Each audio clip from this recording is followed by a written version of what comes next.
তত বিপিন সঙ্গীত করবো মুদা ভীরে নারে বদন কমলা। সীমিত রাখিলে হব নাই।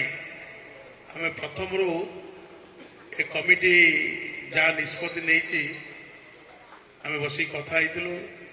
বহুত গুড়িয়ে কার্যক্রম কমিটি হাতকু নেইছি। আজ সে কার্যক্রমে উপস্থিত অছন্তি এই অন্নপূর্ণা চ্যারিটেবল ট্রস্ট র যে ফাউন্ডর ব্রজবাবু সাহা অছন্তি। ମୋ ନାଁ ବ୍ରଜକିଶୋର ଜେନା। ଜଗନ୍ନାଥ ମନ୍ଦିର ହେଲା ପରେ ଜଗନ୍ନାଥଙ୍କ ନିର୍ଦ୍ଦେଶ ହେଲା ଲୋକଙ୍କ ସେବା ପାଇଁ କିଛି କରାଯାଉ, ସେଥିପାଇଁ ଟ୍ରଷ୍ଟ କରାଯାଇଛି। ସେଥିରେ ଯେଠି ବାବୁ ଅଛନ୍ତି, ବହୁତ ଆମର ଅଛନ୍ତି ମେମ୍ବର ସାରେ 25 ଜଣ ହେଇଯାଇଛନ୍ତି। ଟ୍ରଷ୍ଟଟି ରେଜିଷ୍ଟ୍ରେସନ୍ ହେଇ ଚାଲିଛି, ତୃତୀୟ ବର୍ଷର ଚାଲିଛି। ଆପଣ କେତେ ଖୁସି ଅଛନ୍ତି? ମୁଁ ଆଜ୍ଞା ଖୁସିଟା ଜଗନ୍ନାଥଙ୍କ ପାଖରେ, ମୋ ଖୁସି ଜଗନ୍ନାଥଙ୍କ ପାଖରେ। ମୋଦି ସୁନୀଲ ସିଂ ଓଡ଼ିଶା 9000 ଆୱାର୍ଡ଼ ଅଲ୍ ଇଣ୍ଡିଆରୁ ପାଇଛି ଏବଂ କ୍ରାନ୍ତି ନେତା ଭାବରେ ଜୟପ୍ରକାଶ ନାରାୟଣ ସହିତ ପାଟଣାରେ ସର୍ବୋଦୟ ଆନ୍ଦୋଳନରେ ପଦଯାତ୍ରା କରିଥିଲି।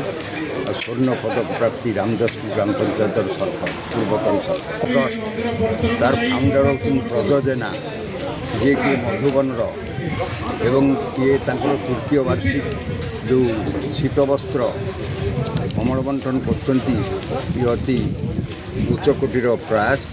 ଗରିବ ଦରିଦ୍ର ଯେଉଁମାନେ ଅସହାୟ ମହିଳା ଏବଂ ଗରିବ ଲୋକମାନଙ୍କୁ ଆଜି ଶୀତବସ୍ତ୍ର ଅମଳ ବଣ୍ଟନ କରିଛନ୍ତି, ତାଙ୍କର ଆଗାମୀ ତାଙ୍କର ବଂଶଧରମାନେ ସମସ୍ତଙ୍କର ଉତ୍ତରୋତ୍ତର ଉନ୍ନତି ହେଉ, ଏହି କାମନା ଆଜି ଚାରିଟେବୁଲ ଟ୍ରଷ୍ଟର ସମ୍ମିଳନୀରେ ମୁଁ କହୁଛି। ଅନ୍ୟାନ୍ୟ କାର୍ଯ୍ୟକ୍ରମ ଅଛି, ଜଗନ୍ନାଥଙ୍କ ମହାପ୍ରସାଦ ମଧ୍ୟ ସେ ବଣ୍ଟନ କରୁଛନ୍ତି। ତେଣୁ ତାଙ୍କର ଦୀର୍ଘ ନିରାମୟ ଜୀବନ କାମନା କରୁଛି। सत्यनारायण जेठी सेंट्रल गवर्नमेंट काउंसिल अच्छी ओडिशा हाईकोर्ट बर्तमान ये जो अन्नपूर्णा चैरिटेबल ट्रस्ट अच्छी, ये आर फाउंडर ट्रस्ट हिसाब से ब्रजकिशोर जेना को आरंभ करते। परवर्ती समय आपको लीगल आईन परामर्शदाता हिसाब से मुझे तार सब प्रकार लीगल कार्यक्रम को देखे। परवर्ती समय जो कौन कार्यक्रम हुए, चैरिटेबल कार्यक्रम वर्ष भर हुए, सब कम उपस्थित रहे। सब भी सदा निमंत्रण थाए, मुझे उपस्थित रहे। आ कौटा जोटा आधे जो कौन सहयोग मत कहते मुझे सब समय सहयोग करे। किशन कुमार जेना समीस मधुपुर अन्नपूर्णा चैरिटेबल ट्रस्ट जो फाउंडर अच्छा मुझे पुओ किशन कुमार जेना। कौन कहते आजिकल कार्यक्रम आपण अঞ্চल देखो बापार गोटे स्वप्न था गरीब लोक जो मैंने दुखिया अच्छा उपकार साहाय्य करहब, से कार्यक्रम गरीब लोक कमी साहाय्य हो पार से मनोवृत्ति नहीं गोटे मानने अन्नपूर्णा चैरिटेबल ट्रस्ट बापा आरंभ करते।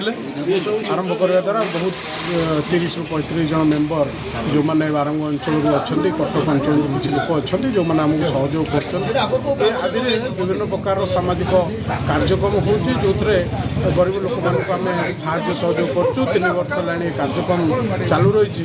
कमल बंटन को लगे मेडिकल कैंप हो कि गरीब लोकटे झील को बाहर कर से बाबद भी पैसा खर्च कर ये सब कार्यक्रम 3 वर्ष है चलू। आगामी दिन में कौन रही? आगामी दिन फेब्रुआरी 16 तारीख दिन गोटे फ्री मेडिकल कैंप जोड़ा सब प्रकार टेस्ट फ्री भाव में दिज्व, यहाँ 16 तारीख रखाई। आगू बहुत कार्यक्रम आम जो कथा थे आमर निर्वाचन मंडल नेता जे बसले आलोचना करूँ आउ कौन लोकों पाखे साहाय्य सहयोग हम ये जो अन्नपूर्णा चैरिटेबल ट्रस्ट जोड़ा या देखी लोक मैंने केमती माने एक्सपायर हे से सब कार्यक्रम कर।